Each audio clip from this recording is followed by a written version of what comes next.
So, did you listen to last week's episode? Oh my goodness, right? Carina Devi gave us the most powerful, passionate, pleasurable first birth story. And I hope you're like me. I've been waiting, sitting on the edge to hear how things moved forward for baby number two. She let us know she's only 3 months postpartum now. So get ready for another incredible episode. If you'd like to positively prepare for childbirth with more of our tools, resources gathered from teaching thousands of people all around the world, check out my pleasurable birth essentials classes or my private birth coaching at orgasmicbirth.com for parents, or if you want to become a doula and birth forward this wisdom, you can go to orgasmicbirth.com for doulas. Hi, I'm Deborah Pascali Bonaro, founder and director of Orgasmic Birth and host of the Orgasmic Birth podcast. And my guest returning today is Carina Devi. She is a childbirth educator, a former doula, herbalist, writer, and mother of two. She co-founded the Mindful Mamas app, supporting mothers' mental health, teaches trauma-informed mindfulness at EOU, and her biggest passion is democratizing empowered birth education. Carina, welcome back. Thank you. So good to be here. Oh, last week, oh my goodness, I still feel the oxytocin, the tears, just the incredible wisdom that your words, your connection to your body, your baby, your own birth story, right? We talked about your mother's orgasmic birth, but let's pick up now after you had your first son. There was some time, right? And you found yourself pregnant again and preparing for another birth. Did you do anything different from the lessons learned in your first birth to kind of bring that into preparing for your second baby? Hmm. Well, a lot of time had passed. My sons are 8 years apart. So I had been through a divorce. I had had a few years as a single mom. I was with a new partner. And I feel like in that time, my experience in my birth continued to bestow wisdom and lessons. And what it really did was that it woke me up to my power, the power of using my voice, the clarity of I'm so much stronger than I've ever given myself credit for. And that really carried me through some of the hardships in those years. So the wisdom and the lessons just kind of continued to unfold. So by the time I got to this next pregnancy, I kind of had this feeling of like, and I the feeling was like, I think I could not prepare at all and I'd still have an amazing experience. And then I would catch myself and like, is that me being cocky? Is that like arrogant and I'm going to regret feeling that way? But there was this sense of, I know that I could not dive back into hypnobabies, not read anything, not practice any breaths. And I already, as women, we innately have everything we need within us to have our babies.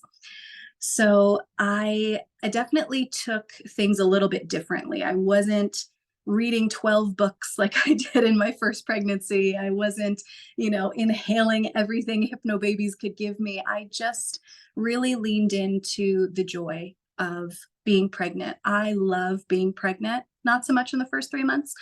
But it was like spring and summertime when I was in my second and early third trimester, and I was feeling like my pregnancy was kind of following the seasons of the year. And it was so beautiful to feel myself in this relationship where there was like the symbiosis between nature and my pregnancy progressing. I was also taking an herbalism certification course at the time. So I was out in the woods foraging. I was making, medicinal teas for myself to support my pregnancy. And so there was just this fusion of how good it can be to be pregnant. And it was all joy this time. There wasn't a challenging marriage to deal with. It was so supported, so full of love, so sexy. And I really, really reveled in that. One thing that I did try to do was I really wanted to block out any birth stories that that really talked about pain and hardship, that really talked about how hard it can be, that were, I kind of just wanted to have this very small bubble of only giving my energy to the types of births that I wanted to have. And I was very open to what that was. I didn't feel like super attached to having a pleasurable birth again or having a spiritual birth again. I kind of just felt open to whatever life was going to bring me. And I remember at one point sitting down to write my birth vision, which in my first birth, I wrote in the most minute detail and almost everything came true. But then I'd sit down and write it and be like, I feel like it's not for me to choose this time. I feel like it's just for me to experience and to receive whatever this baby has in store for me. But I did want to kind of anchor into good stories. I think we need good birth stories because it's so easy, especially when you're a birth worker, to find yourself exposed to all sorts of stories that you wouldn't necessarily want to experience yourself. So I'd listen to the Orgasmic Birth podcast. I'd go on sometimes Free Birth Society. And I actually found it really hard outside of those few resources to find the kinds of stories I was looking for. A lot of what I would hear was, women whose first birth was really challenging or traumatic. And then that kind of propelled them into making different choices the second time around or getting different support. But I didn't want to hear that. I was like, those stories are totally valid, of course, but I kind of wanted something that mirrored my experience. I think I was looking for, where do I go next? And I was looking to see that reflected in the world around me. And I got really frustrated because I just couldn't find it. So a lot of my pregnancy, I felt this anger and this frustration at just kind of the state of modern maternity care in the US, the state of how hard it is for so many women to have empowered birth experiences, to have true informed consent.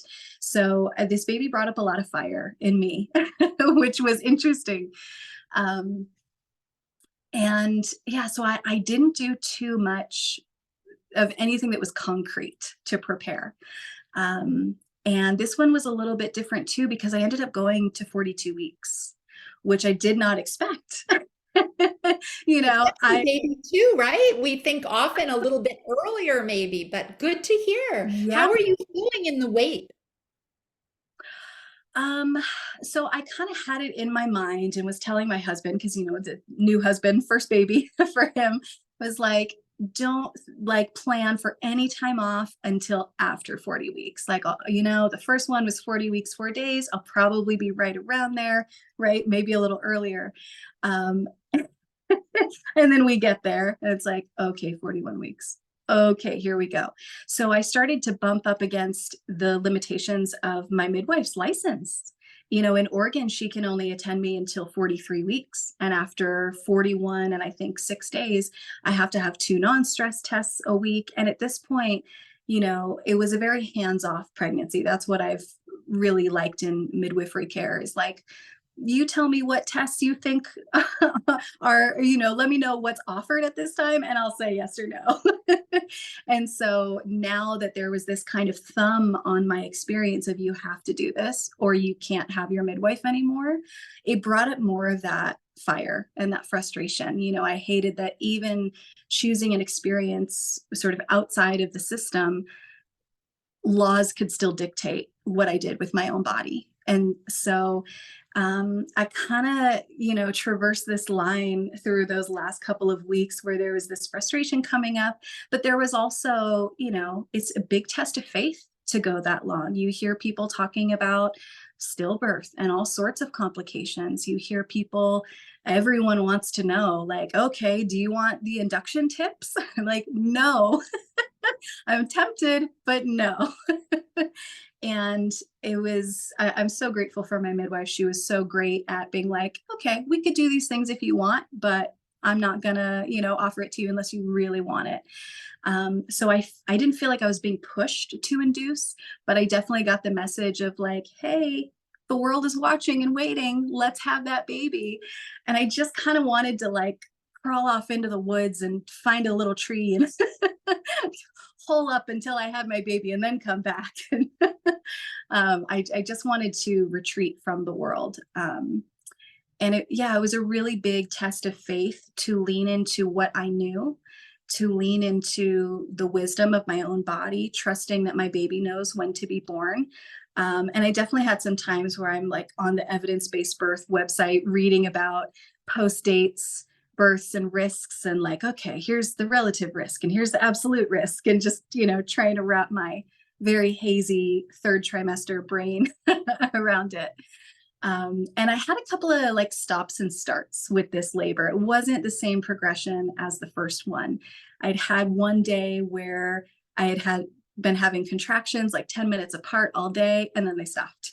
And then a few days later, I have this one night where, I'm up from like 1 to 4 a.m. with contractions coming at pretty regular intervals. And then I go to sleep and I wake up and they're gone. So I knew that things were happening. And I was just trying to remind myself, like, my body knows what it's doing. My baby knows what it's doing. This is progress. Every contraction is progress. So I don't need to, I don't need to worry about it. But it was a really big test of faith to stay in that space of like, it's all good. Because, my intuition wasn't ringing off any alarm bells. There was no sense of something's kind of off and you should get checked out. It was just like, this is just how this one is. That's it. It's different and that's okay. So that was really important to just remind myself of. And so I had this one night where I had been, it was that night when I had been up for a few hours, and I'm just, again, like, oh, I missed these sensations. I missed this feeling.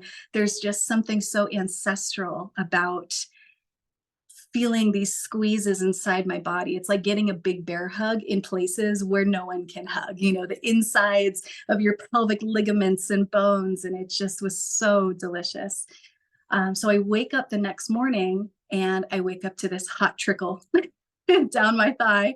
I was like, oh, yes, finally, we're getting somewhere. And this was at 40 or 41 weeks and 6 days. So I was right there on the edge of 42 weeks. I wake up, I go check things out. I'd lost my mucus plug. And I'm really wanting to just be in my cave. Like, I don't want anyone to know. I don't want to see anybody, but I let my midwife know just in case, like, hey, in case things pick up quickly, lost my mucus plug, water broke. And I tell my husband and he's just like, okay, I'm going to cancel all my calls and I'm going to start my paternity leave. And I'm like, no, do not do that yet. Just wait. And so I'm just kind of moving about my business in the morning. And I'm not having any contractions. And I'm just kind of watching and waiting. And it's kind of weird to be in that space because you don't want to push things along unnecessarily. But there's also this like watching, waiting, like, is it going to happen? Like, what's, is this the exciting day we've been waiting for or not? So I go and I take a walk. I'm walking around and I'm doing a little bit of like the mile circuit and kind of recording some voice memos on my phone, like a little diary of what's happening and what I'm feeling. And there's just nothing. Like sometimes I could get contractions to pick up. Sometimes I'd use some herbs but then they'd sort of dwindle off. So I was like, okay, I know that I feel watched right now. Even just my midwife, who I trust completely, and my husband, who I trust completely, they were the only ones who knew, and it still felt like too many eyes. So I just knew, like, this isn't going to happen until nighttime. I just knew it. So I go about my day. I'm trying to do my best to just relax, watch some funny movies, not think about it, which is, kind of impossible with your water broken. At least for me, it was. And then my husband is so tired that day that he takes a nap, and this guy never naps. And I was like, okay, he's getting prepared. This is him. This is his body knowing he's going to be up all night. So he ends up going to bed super early, right after dinner. I'm kind of cleaning things up and I start to feel the biggest contraction yet. I'm like, okay, my body gets that it's dark. Everyone's asleep. It's safe. We can unfurl now. So I just kind of moving around the house, and I have this thought of like, I wonder when they're going to start to pull me in. You know, they had been so mild and easy, and I could talk through them and go about my business. I was like, I wonder when I'm going to be just sort of pulled into that other world. And right then, I have one of those contractions where I've got to stop and lean on the counter and breathe through it. I was so excited. So I thought, okay, I need to go to bed right now because I think I'm going to be up all night. I never ended up getting to sleep. I was in bed contracting, and I actually found that this was so different from the first birth, but these early labor contractions were a lot more powerful. And I was really having to use some of my tools, and I was having some back labor too, which I hadn't felt before. But you know, you hear all the stories about like, oh, it's so painful, and so I'm laying there in my bed, and I'm trying to get to know these sensations and trying to figure out how can I make these early labor contract, like how can I soften them, how can I be with them fully. And I noticed that if I smiled through the length of the contraction, there was no pain, and it wasn't even that intense. So I was just laying in bed, like half sleeping between contractions, and then one would come up and like, ah, like forcing myself to just smile as big as I could. But it worked. It was great. I Uh, love I have to share this. Friend of yeah. mine, Yeshi, an amazing midwife in Indonesia. She one time I said, what would be a short way to tell women to have an orgasmic birth? And she said, when these lips are smiling, so are the other lips, right? The labia. And so that's what, when I hear you just smiling through it, it's helping that Yeah. cervix just soften and open, right? Absolutely. Yeah. It's so funny to tell the story because, you know, I'm only 3 months postpartum. So it's like the pieces are kind of still being pulled together, right? It takes a little time for that. So if there's some holes or takes me a little bit to find the words, I'm like, what happened over there? So keep going now. You're smiling. Keep going. What's happening Yeah. next in your mind and your body? hmm So one thing that I was doing was timing my contractions with, you know, an app on my phone, which I had never done before. But in late pregnancy, my sense of time completely deteriorated. I couldn't tell 5 minutes from 3 hours. I was just so in that other world. So I was using a contraction timer because I remember my midwife, she lives about an hour away. She's like, okay, you know, I need like an hour and a half to prepare and get my kids ready and get to you. So, you know, when they're about 5 minutes apart, that's when you should let me know so I can come. So I had no ability to track that within myself. So I'm using an app, and looking back, I think being on my phone, it kind of put me into this space where it was hard to turn my brain off. It was so easy in my first labor. And this time, so much of this birth was mental more than anything. There were lots of thoughts. It was, you know, what's that breathing technique? And what do I do? And, you know, I kept trying to find the thing that would make these contractions feel better or change in some way or be more pleasurable. And I kind of got to this point where I was like, okay, this is just how they are right now. They might change, but I don't need to like try and figure them out. But still, my brain was just kind of looping and, you know, thinking a lot. So I get to the point where my contractions are, some of them are 5 minutes apart, but they were so irregular. And so it was like 17 minutes and 3 minutes and 10 minutes and five. It was really all over the place. So this was about 10 p.m. And I went and I woke my husband up and I said, hey, it might be time to call the midwife, but I'm not really sure. Can you just like hang out with me for a few minutes and, you know, let me know what you think? And so I had a few contractions on the bed next to him, and he was like, oh, it's time. Yeah, like we gotta go. So he had just fallen asleep, like maybe 45 minutes before. Um, so he kind of shoots up and starts brewing some coffee. And I had to let him know, never brew coffee in a place where a laboring woman can smell it. We did a lot of in the moment training in that. But it was really nice to have him there. Like I noticed as soon as he was awake, even if he wasn't in the room, just knowing that he was aware of what was happening, suddenly things softened and it was easier to be with. But I was surprised that I was experiencing back labor. I was experiencing pain. They were so irregular. And I just kind of kept going in my mind of like, why are they irregular? Like what's happening in there? I'm pretty sure I know his position. He's not posterior.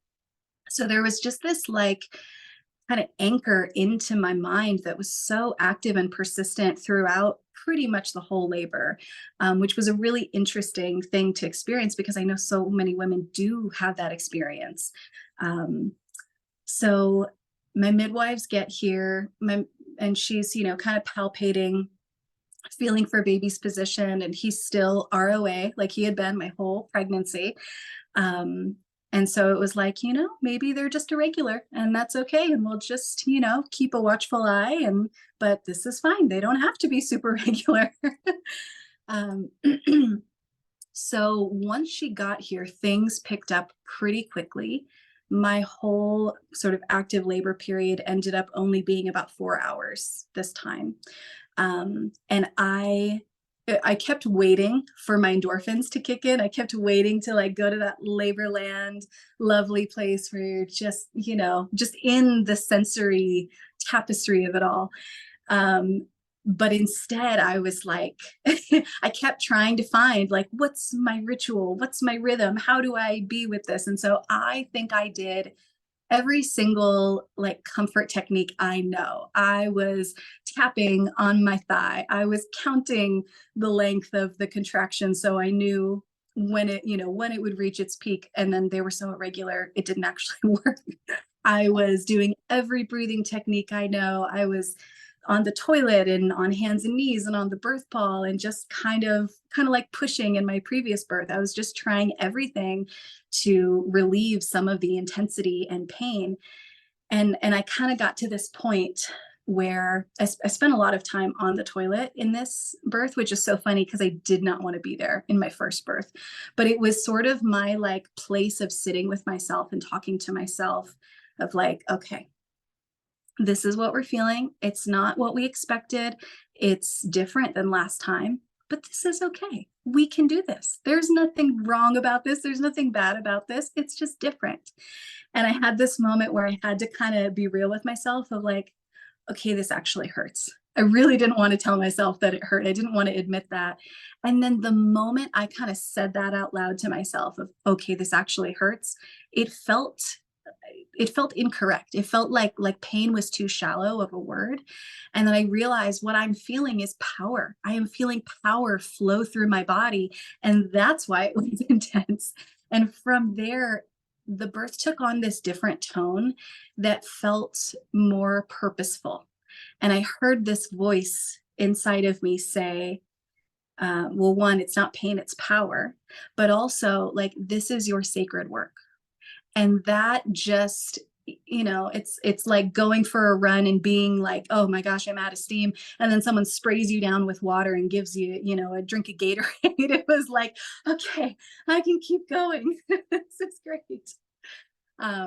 Let's see what happens next. Let me sort through the memories a little bit.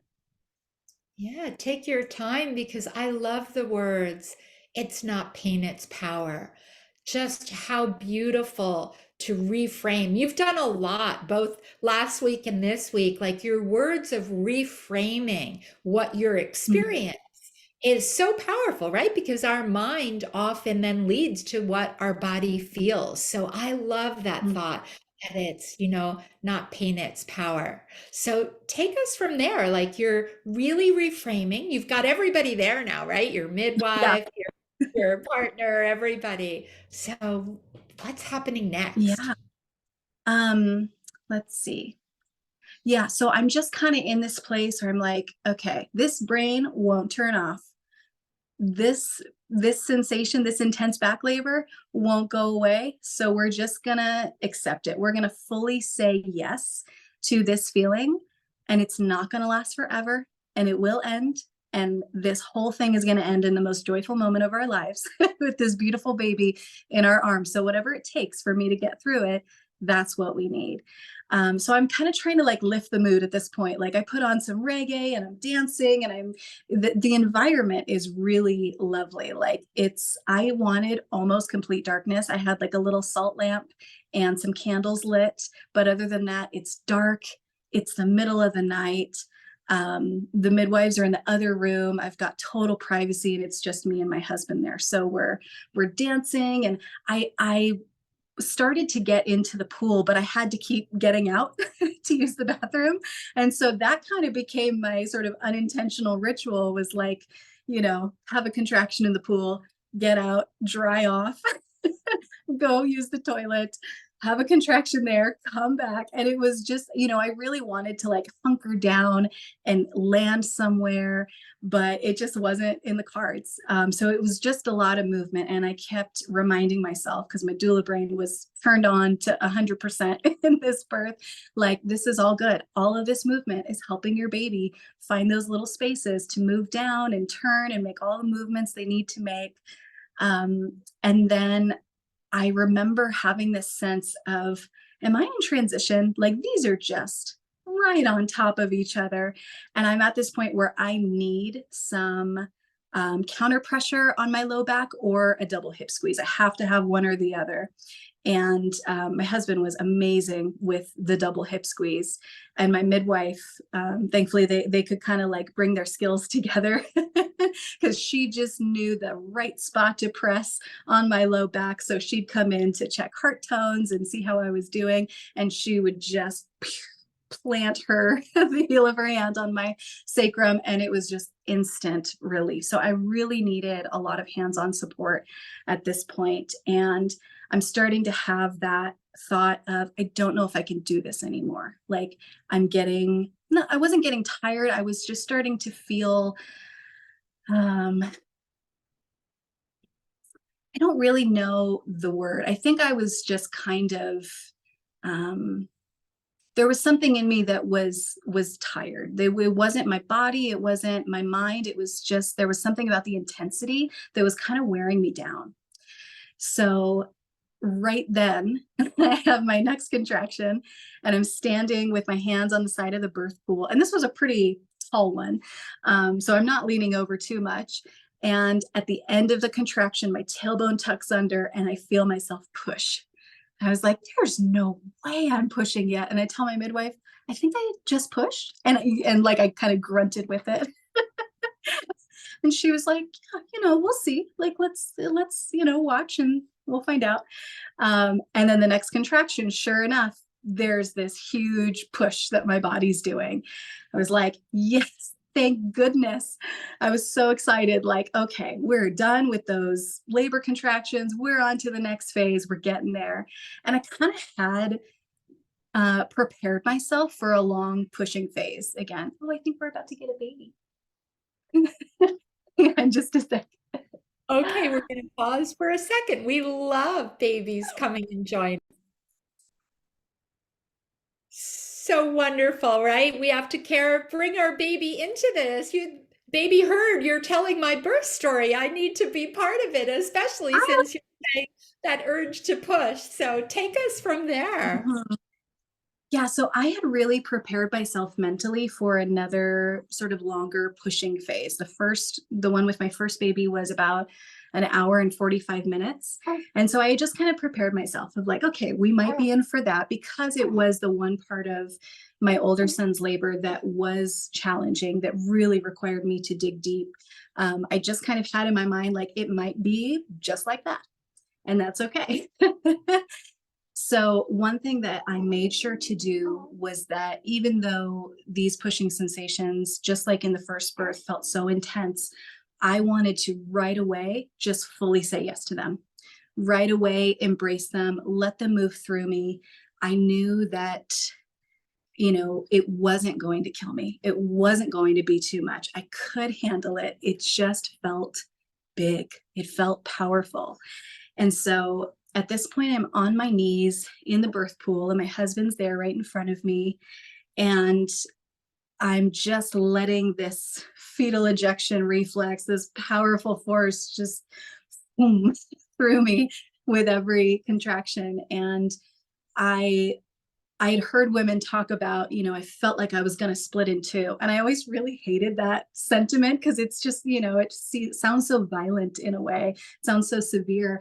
But I had that experience, but it wasn't scary or even painful necessarily. It felt like, and I had this image of this like column of golden light piercing through my crown and coming down my central channel, and like my baby was being carried on that light, but it felt as if that kind of funneling through my center, it was like it was splitting me in half in the sense that it was peeling away my old self so that this new mother of two self could emerge. And it was like right then, I feel the endorphins kick in. I feel all the pleasure flowing through my body. And I just start to smile and moan. And there's video of this on my Instagram if anyone wants to watch this baby being born. But I suddenly loved pushing, but it wasn't even me pushing, it was just my body doing it. And I loved hearing the sounds that I was making. I think if you heard me and you didn't know I was having a baby, you'd think I was having a very nice honeymoon or something. And it was just so wonderful, not just to feel myself kind of having come full circle with, oh, I actually love this experience that I really didn't like before.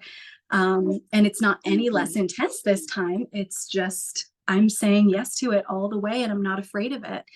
But also, I was feeling him move down with every single contraction. So I knew this is not going to be a long pushing period again.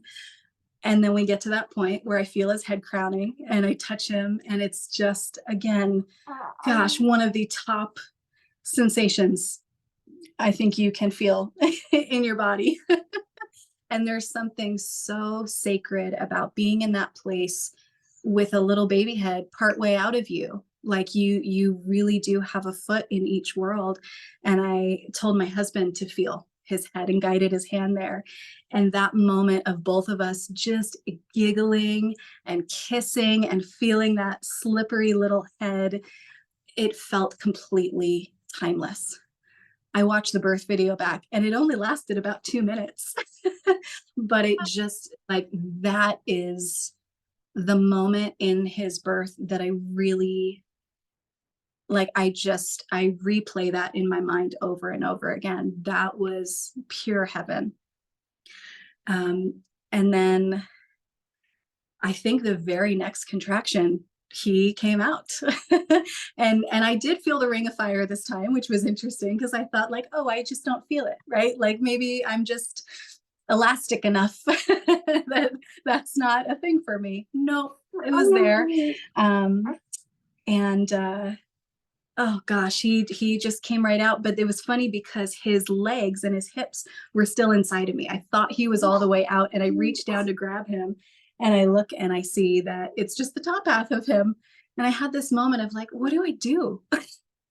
Which is funny because I've always felt very, like sort of sure of myself and letting my body lead and following my instincts. But it was the first time I was like, do I pull him out? Do I just wait for the next contraction? And I turned to my midwife and I was about to ask her, like, can I pull him out or should I wait? And I was like, wait a minute, I have instincts. And I just pulled him. And he came up out of the water. He had his little hand by his face as he came out. Oh, so that's why I had that back labor and those irregular contractions. Are you all done? Oh, oh. Such a beautiful coming into the world, and look at him. Aw, thank you for joining us to be here and sharing in your story of being born. That was just so amazing, Karina, to feel your power, to really hear how much you trust your body, but how each birth took you to different places, right? Some people don't realize for the same person, it's a different baby, it's a different labor, a different experience. But if you had to summarize, like overall, what words come to you that would describe this, your newest son's birth? What would you say? Power. There's something about, I don't know if I can reduce it down to a single word, but there's something about how well we are designed for this process, how we have everything within us, not just structurally and hormonally, but there's something in the spirit of women that we can dig deep when we need to. We think that maybe we've reached the bottom of the well of our strength or our endurance or our patience or compassion or whatever it is. And we find that, oh, I'm not at the bottom. It only gets deeper. And maybe it takes a little time and maybe it takes support, but I I never get to run out of strength. There's always more to find in myself. And I have found that through motherhood, all of those wells just continually deepen because they have to, right? You have to find more patience, you have to find more empathy. And so I think it really fortified my trust in myself, my belief in myself and what I'm capable of. And I have my birth flags that I made up on my wall still, but one of them that really stuck with me in the birth and that I still think about all the time was the stronger my contractions become, the stronger I become. Stronger my contractions become, the stronger I become. And I've had some tough moments, in the postpartum experience where I've been like, the stronger my baby's cries become, the stronger I become, the stronger my exhaustion becomes, the stronger I become. And so it's kind of been this template for any challenges that I encounter. But I really feel like birth as sacred work and pain just being power, and this experience of birth being like, so much of the magic is the intensity. So much of the magic is meeting those points where you think you can't go on any longer and then you do. I think that's where we really forge our mother self. We forge more maturity in ourselves. So I'm still uncovering that here a few months postpartum, but I almost feel like this most recent birth was even more, it had even more wisdom and lessons for me. The first one was kind of this psychedelic pleasure ride. And this one was really about fortifying my strength and ability. So yeah, both so important. And I'm so grateful for each. And now I see why I couldn't be attached to any particular experience for this birth, because I think I just had the birth I needed to have for my own evolution. Yeah. Such beautiful words and such wisdom for everyone that's preparing for a birth to be able to bring that strength. And I love your words and affirmations because, as you said, postpartum is off also full of many different emotions and challenges and joys as well. Well, Mhm. thank you so much for sharing both of your beautiful stories and your newest son with us. And can you share again how people can find you, follow you, and see more of your images? Yeah, so you can follow me on Instagram at Birth Keepers Library. I There's birth videos. I've got a little bit of his birth story, and I share information for pregnancy, birth, postpartum, breastfeeding, kind of the whole childbearing year. Thank you so much. And thank you for everyone who's joined us, especially who's listened to both of Karina's beautiful, powerful bursts. Please tag us both. We love to hear from you. We really appreciate you also rating and reviewing the podcast. If you'd like to help us reach more people, every rating we get and review spreads this so we can inspire more people to positively prepare for birth and have a joyful, pleasurable, powerful, and orgasmic birth.